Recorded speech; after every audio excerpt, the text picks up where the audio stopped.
ఎడిపోతున్నావు తయారైపోతున్నావు మా బిడ్డింటికి పోతున్నా నాన్న నేనే మీ ఇంటికి వస్తున్నా ఇగో పంట పైసలు లాగోడు పోగా మొత్తం 1,50,000 రూపాయలు వచ్చినాయి ఇక ₹1,00,000 వాళ్ళకన్నా కట్టుకోరి 50,000 ఇప్పుడు లాగోడు పడుతుంది ఖర్చులకు ఉంటాయి కదా నాన్న ఇక మళ్ళీ పంటకి ఇత్తూపు సరే ఇగో ఈ పైసలు నుంచి ఎందుకు బిడ్డ అదుతి తీసుకుపోయానా పని చెప్తాయి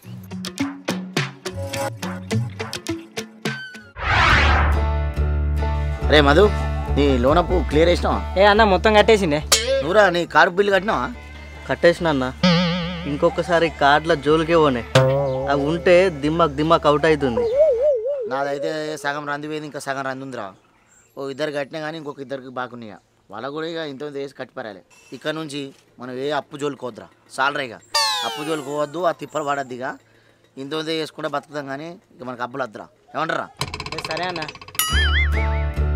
ఏ రంజిత్ ఏమైందిరా ఏం ఆలోచించుకుంటూ పోతున్నావు ఏం కాలేదన్నా అవు కానీ నువ్వు ఇంకా కాలేజ్ పోలే అన్న ఎందుకు కాలేజ్లో ఎగ్జామ్ ఫీ కట్టాలి ఫీ కట్టలేదు ఇక ఎగ్జామ్ రాయని అన్నారు అన్న ఎంత కట్టాలి మొత్తం 2 లక్షలు కట్టాలన్న 2 లక్షలా మరి లేవా పైసలు లేవా అంటే నాన్నకు చెప్పిన ఒక దగ్గర చూస్తా అన్నాడు 2-3 డేస్ అయితే అన్నాడు ఇక అప్పట్లో లేట్ అవుతుంది అన్నాడు మా దగ్గర కూడా ఇప్పుడు 2 లక్షలు అంటే ఎక్కడ దొరకాలి మరి ఒక మనిషి దగ్గర ఇప్పిస్తా ఎట్లా 2-3 రోజులు వస్తాయి అంటున్నావు కాబట్టి మరి వచ్చినా కట్టాలి ముందే ఖచ్చితంగా కడతా అన్న ఖచ్చితంగా కడతా ఏందన్నా ఇప్పుడే అప్పుల జోలు కోకన్నావు మళ్ళీ అంతానికి అప్పు ఇప్పిస్తా అంటున్నావు కరెక్టే కావచ్చు కానీ పాపం వాడు ఫీజు కట్టకపోతే అని చదివి ఆగిపోద్దురా వాడు ఎంతైనా మనోడు కారా మనం సాయం చేయకపోతే ఎట్లా మనోడు మనం అనుకుంటా మనల్ని ముంచుతారే సరే కానీ వాళ్ళ దగ్గర ఇప్పిస్తావు అప్పు మనం రవాణా లేడా మొన్న ఒకసారి పైసలు ఇస్తానుండే అవి తీసుకుపోయి ఇస్తాం ఏంది పోయి గాడే దొరికిండా నీకు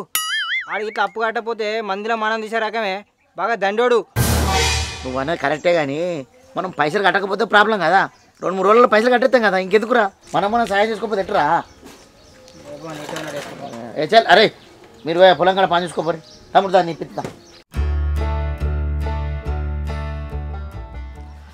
అదే ఇది ఒక ట్రక్ పంపించరు కానీ ఆ మిగతాది కూడా పంపించేస్తే అయిపోతుండగా తొందర కావాలంటారు డంపేరు ఈవినింగ్ వరకు ఓకే పంపి తొందర అన్నా నమస్తే నమస్తే చంద్ర ఎటా వచ్చారు గదే మొన్న పైసలు ఇస్తా అన్నారు కదా అందుకే వచ్చిన ఎంత 2 లక్షలు కావాలి ఓకే కానీ మళ్ళీ ఎప్పుడు ఇస్తావు మరి అన్న పైసల బాధ్యత నాదన్నా 2 రోజుల్లోపు నీ పైసలు నీకు ఇచ్చేస్తా అన్న 2 కాదు 3 రోజులు కానీ మళ్ళీ మాట తప్పద్దు టైం కూడా మళ్ళీ అప్పైపోయి అన్న నేను ఉన్నా నేను ఇస్తా డబ్బులు నీకు ఎందుకు బాధ మళ్ళీ ఈ డబ్బులు మాత్రం అప్పైపాల్సిన బాధ్యత నీదే 3 రోజులు అన్నావు 3 రోజులు అప్పైపు నాకు టైం మిస్ కావద్దు మనకు ఇస్తా అన్న నేనే ఇస్తా మీరేం బాధపడకూడదు అదే నీ బాధ్యత అంటావు ఇచ్చిన ఇస్తాను ఓకే రైట్ మళ్ళా మాట ఫోన్ ఇవ్వకు అన్న నేను ఇస్తా అన్న ఖచ్చితంగా ఇస్తా అన్న అత్తానా ఓకే రైట్ ఇది వచ్చింది తీసుక మనకు ఇది తీసుకెళ్ళండి మీకు సాయంత్రం వరకు మళ్ళీ ఒక 2 ట్రిప్పులు వస్తుంది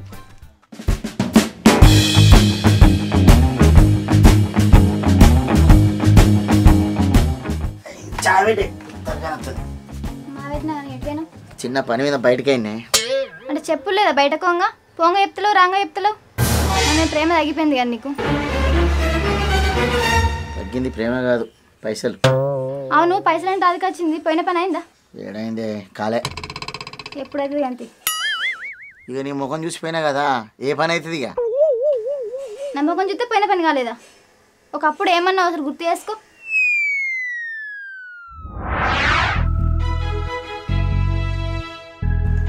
మౌనిక నువ్వు లేక నేను లేనిక నువ్వు అవును అంటే సాగుతుంది మన జీవనం నువ్వు కాదంటే తీసుకుంటా నా జీవనం దీనిలో కవిత్వం అంటారా ప్రేమల పడ్డోనికి కవిత్వమే పైత్యం పైత్యమే కవిత్వం కవిత్వమే పైత్యం పైత్యమే కవిత్వం ఇది ఖచ్చితంగా కవిత్వం కాదు పైత్యమే పైత్యమే ప్రేమల పడ్డోనికి ఏం మాట్లాడినా కవిత్వమే కదా మొత్తం చెప్తావు కానీ ఏమైంది అలా హుషారును పొద్దుగా నీ ముఖం చూసిపోయినా కదా ఈరోజు ఒక గొప్ప పని అయింది అందుకే అప్పి ఏంటిది ఆ పని 10,000 అప్పు దొరికినాయి అంటే 10,000 రూపాయలతోని నీ బర్త్డే వస్తుంది కదా బర్త్డే నువ్వు గ్రాండ్గా సెలబ్రేషన్ చేద్దామని చెప్పి అప్పు తీసుకున్నా థ్యాంక్ యూ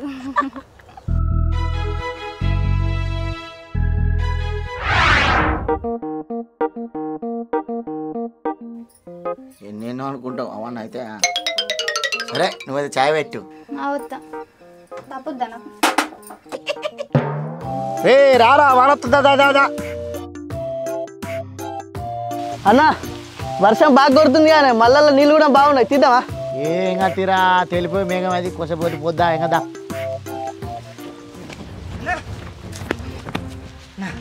ఏమైందిరా? నువ్వు మొన్న పైసలు ఇప్పేలే ఆ రంజిత్ గడ పైసలు నువ్వు పూరి పట్టుకొని వేయండి. ఏంది ఎంత పని చేసిరా వాడు? నీకు మొన్ననే చెప్పిన అప్పు ఇప్పియాక అంటే ఆ లేస్ పీకిండట. ఇప్పుడు మంచిగా ఉందా? నాకేం తెలిసిన వాడు ఇట్లా ఎత్తులని. అరే ఇప్పుడు ఎట్లా కట్టున్నా పైసలు? అన్న ఆ పైసలు మనం ఏమైనా చేసి కట్టుకుందాం కానీ ఏమన్నా అన్నా కానీ అంత మనం వినబడుతుంది, దానికి సపోర్ట్ చేసినామని ఏదన్నా ఒకటి చేసి ఏదన్నా చేద్దాం దండు.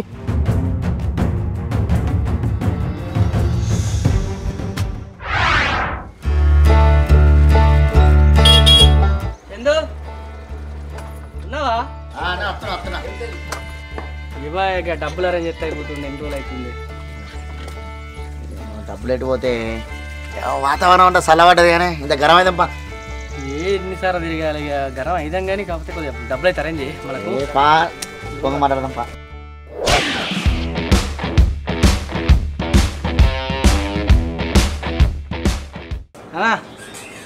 బిల్ అయితే 5,050 రాసుకో మరి.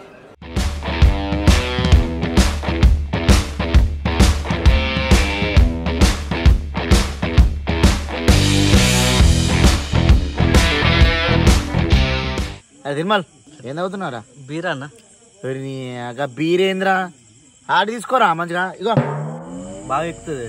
ఒక లైట్ బీర్ తాగి మంచిగా పండుకుంటే తృప్తి అనిపిస్తుంది.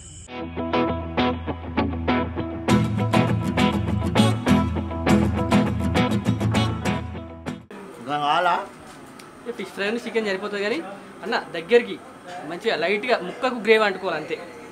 ఒక స్పైసీ అయ్యి మంచిగా స్పైసీ ఉండాలి.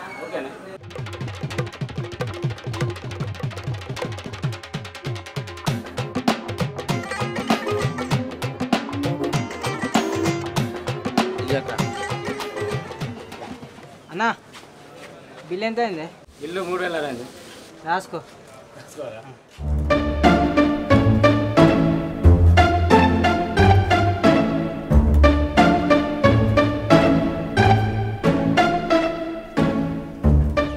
చందు బీర్ పోయి వచ్చి కూకున్నారు, మీకు వచ్చిన బాధ ఏంటి చెప్పుండ్రి. ఏం చెప్పండి ఒక గంగవా, ఓ బాధ పోయిందని సంబరపడితే మళ్ళీ ఒక బాధ వచ్చి మీద పడ్డది. ఏం బాధ వచ్చింది చెప్పు. ఏం లేదవ్వా, ఓ పిల్లగానికి కాలేజ్ ఫీజు కట్టాలంటే 2 లక్షలు ఇప్పించిన కర్మానికి అది నా విన పడ్డది. ఇప్పుడు ఏం చేయాలో నాకు అర్థమవుతలేదు. అయ్యో గట్లెట్లా నమ్మను నీ ఇచ్చుడు చల్లకుండా. ఇయ్యంగా ఓ మాట ఉంటుంది, మళ్ళీ మనకి ఇయ్యాలంటే ఓ మాట ఉంది. ఇయ్యంగా ఒక అమ్మగతి ఏం మాట్లాడతారు, ఇచ్చిన వాళ్ళే రాళ్ళు పడుతుండ్రు. ఏం చేయమంటావు గంగవ్వా, ఒక్కొన్న నమ్మి మోసపోయినాం. నీ దగ్గర ఎవరో బాకీ తీసుకురో బాకీ వసూలు చేసినాం. ఈతలు పడేటప్పుడు ఇబ్బందులు వచ్చినా కానీ బీహార్లో తీసుకొచ్చి ఈతలు వేయించినాం. మేము తీసుకున్న అప్పులు ఎంతో కట్టేసినాం. ఎన్ని సమస్యలు వచ్చినా పోటుగాలని అనుకున్నాం కానీ ఈరోజు పైసా ముందు మేము బికారగాలమేను. మేము ఓడిపోతున్నాం గంగవ్వ. అప్పు ఇచ్చుడు తీసుకుంటే తప్పు, ఇంకా మధ్యలోకి ఇప్పించుడు మరీ తప్పు. నా అప్పుడే చెప్పిన అవ్వ ఈ అప్పు ఇప్పించుడు వద్దని చెప్తే విన్నా నేను లేదు. అయితే బాధపడకుండా నా ఎంతమంది బాకీలు అసలు చేసినందుకు నాన్న నేను 1 లక్ష రూపాయలు ఇస్తుంది. మిమ్మల్ని చూస్తే నాకు బాధ అనిపిస్తుంది. 1 లక్ష రూపాయలు ఇస్తావా గంగవ్వ? నీ 1 లక్ష రూపాయలు ఒక మిత్రులు సహా కట్టిస్తాం పో. ఏమి ఇస్తుంది పంట వండిన వాళ్ళు ఇద్దరు తీనాన్న. అరే 1 లక్ష అయితే దొరికినాయి, ఇంకో 1 లక్ష ఎట్లరా? ఇంకో లక్షకి ఏదన్నా నికమతి చేద్దాంపా. సరేపా. సరే ఇవైతే అబ్బాయి మళ్ళీ ఫోన్ చేస్తుండేది.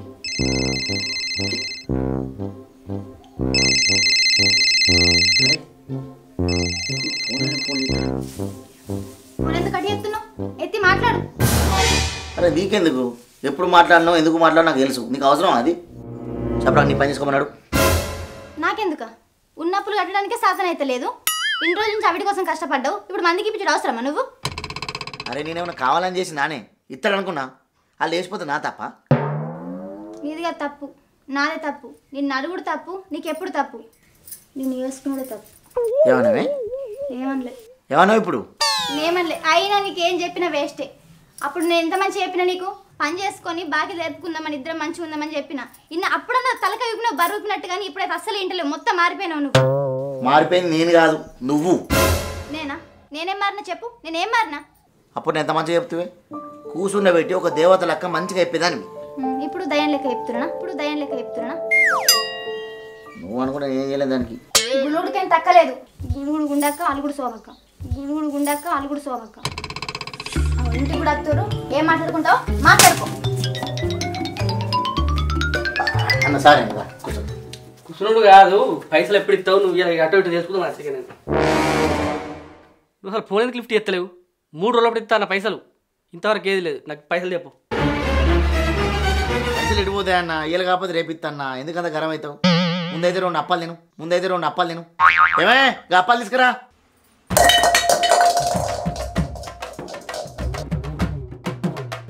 నీ అప్పలదేమద్దు, నీ అప్పల గురించి ఊరందరికి తెలిసే నువ్వు అందరి మోహం చేసిన నన్ను కూడా ఎత్తా అనుకుంటున్నావా? అద్దు, పైసలు కట్టాయి ఇలా. అట్లా కాదన్నా, నువ్వు అంత గరం కాకు. ఎట్లా కాదు, నువ్వు ఎప్పుడు ఇస్తా అన్నావు? అరే ఇస్తా అన్నా, నువ్వు టెన్షన్ కాకు. మధు, నువ్వు మన సుద్దపల్లి తిరుపతి దగ్గరకు పోయి 1 కిలో మటన్, 1 కిలో చికెన్ మంచిగా కారం ఉప్పు మసాలా వేసి మంచిగా అండిరా. అట్లనే గుడాలు గోల్పల్లి కూడా రెడీ పెట్టు. రే మంచి ఒక స్పెషల్ బ్రాండ్ పెట్టు అక్కడ. అన్న ఏ బ్రాండ్? ఓసీ. అరే అన్న ఓసి తాగుతాడ, ఫుల్ బాటిల్ ఓసి తీసుకో. ఇంకా ఉల్లిగడ్డలు అవన్నీ మర్చిపోకు. రోయ్ వెనుక మన తోటలో అరేంజ్ చేస్తున్నాం. మంచిగా మాలు మసాలా గట్టిగా మంచిగా అని చెప్పి ఇప్పుడు ఇవన్నీ ఎందుకు తిన్నావు? అరే నువ్వు చెప్పిరా మాత్రం. ఓకే అన్న పోదామా? ఎందుకన్నా పైసలు లేకపోతే రేపు వస్తే ఎందుకే నువ్వు టెన్షన్ పడతావు?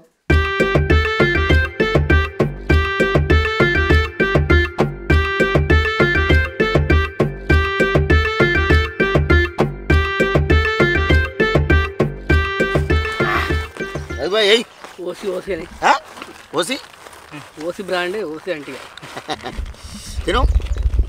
రై బాయ్, నీకు చికెన్ అంటే చికెన్, ఫిష్ అంటే ఫిష్, మటన్ అంటే మటన్, ఏ టు జెడ్ తెప్పిస్తాం. అవసరం అయితే బయట నుంచి అలా తెప్పివన్నా కానీ తెప్పిస్తాం. నువ్వు మంచిగా తిను. సరే చెప్తా. ఇంకో ఆపు తెప్పానా? రాని తిరుపతినా ఒక ఆపుదే. పైసలు ఏముంది ఇవాళ ఇంట్లో, రేపు మంటలే తినాలి, ఎంజాయ్ చేయాలి. తిను అంతే ఎంజాయ్.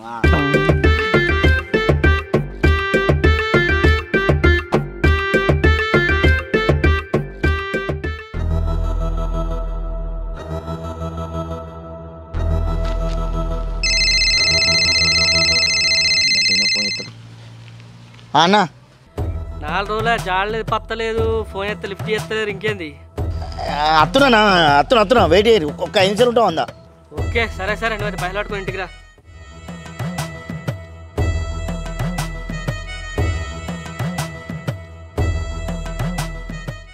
అరే దొరికినారా పైసలు? అన్న 50,000 పట్టుకొచ్చిన గానిలాన్ని ఇచ్చిండు. 50,000 నా దగ్గర 1,50,000. రే నీ దగ్గర ఇకమతి ఉందంటగా? ఆ ఇకమతి ఇక్కడ చెప్పేది కాదే, అక్కడ చెప్పేది. నడురి.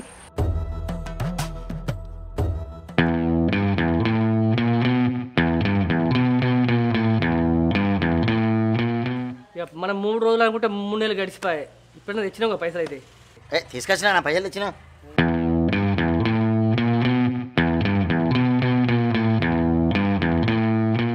ఎన్ని ఉన్నాయి మొత్తం? 1,50,000 ఉన్నాయన్నా. మరి 2 లక్షలు కదా, ఇంకా 50. ఇంకా 50,000 ఖర్చులకేనే. ఏం ఖర్చు, దేనికి ఖర్చు? అదే మనం తిని తాగిన దావతులు వేసుకున్న ఖర్చు అయింది అది. గదానికి దానికి ఏం సంబంధమే? ఇంకా 50,000 వస్తాయి నాకు. సంబంధం ఎందుకులే, సంబంధం ఉంది. 1 రోజు 2 రోజులు అంటే మేము పెట్టుకుంటాం. 3 నెలల పొద్దు తాగినాం, తిరిగినాం, ఎంజాయ్ చేసినాం. అవన్నీ ఖర్చులు తీసేయంగా నీ లెక్క నీకు ఇచ్చినాం. ఎన్ని? 50,000. నా ఒక్కరంతకే 50,000 అయితే? ఎందుకవే నువ్వు ఇట్లా అంటావని తెలిసే నాకు. నేను తిరుపతి అన్న దగ్గర రూపాయి లెక్కేసుకొచ్చిన. ఇగో ఫస్ట్ రోజు 5,000, సెకండ్ రోజు 4,000, థర్డ్ రోజు 8,000. నేను గట్ల రాయలే, సిల్లి గవ్వ కడికెళ్ళి రాసిన. ఇవన్నీ గీ లెక్క దానికి ఏం సంబంధం? నాకు ఇంకా 50,000 అయితే కంపల్సరీ కట్టాల్సిందే మీరు. అరే ఏమంటారా సేపు రేరు? అవునా అన్న, అప్పించిన లెక్క ఉంటే అయిపోగానే మంచిగా నీకు అసలు వచ్చు, వడ్డీ వచ్చు. మాతో తింటివి, తాగుతీవి, తిరిగితే ఎంజాయ్ చేస్తేవి. ఇంకా మంచి బ్రాండ్ లాంటివి. అక్క చుట్టం అయితే లెక్క చుట్టం అవుతుందానే. మా దగ్గర పైసలు లేకున్నా అక్కడ ఉద్దర పెట్టినాం. చందు, నువ్వు పోయి బయటకి వెళ్ళి రిలాక్స్ అయిదామంటే నువ్వు వెళ్తేనే వచ్చినా. నేను మరి అప్పుడే లెక్క కడతామని చెప్తే నేను రాపోదుగా ఆ టైంలో. ఇగో అన్న, అప్పు ఇచ్చినందుకు నేను ఒక్కసారి రమ్మన్నా. రోజు నేనే రమ్మన్నా అన్న నువ్వే ఫోన్ చేతివి తాగుదామంటివి పోదామంటివి తింటివి అయిపోయా. నన్ను మోసం చేస్తాను అన్నది నా 50,000 నాకు ఇంకా రావాల్సింది అచ్చుడే. ఈ పైసలు ఇప్పించిన నన్ను మోసం చేసి పోయినన్నా ఈ పైసలు నా జేబులోకి వెళ్ళి నీకు కడుతున్నా. నువ్వు కూడా జర ఆలోచించన్నా. తిన్నావు తాగినావు ఆ లెక్క ఈ లెక్కే అందరి లెక్క అయితే మోసం చేస్తలేను అన్న. ఎన్నో వినేది నీకు పైసలు ఇచ్చినా కదా. మీరు బాలే మోహన్ చేస్తున్నారు నన్ను. ఛే అన్న నువ్వు వేడికన్నా పిలిపించుకోపోయే. నువ్వు ఇట్లా ఈ లెక్కలు అడిగినావు అనుకో మేము ఆ లెక్కలు అడుగుతాం. అన్న పంపరు ఇక జీవితంలో అప్పించిన ద్వారా మాత్రం తిందాం తాగడం ఆశపడద్దు. ఇప్పుడు 50,000 బొక్క ఇది ఎక్కడో గుంజాలి. ఏం చెల్లి ఇది ఇద్దాం వడ్డీకి చక్రం వడ్డీ వేసినా కానీ ఈ 50,000 మళ్ళీ కవర్ చేయాలి మనం.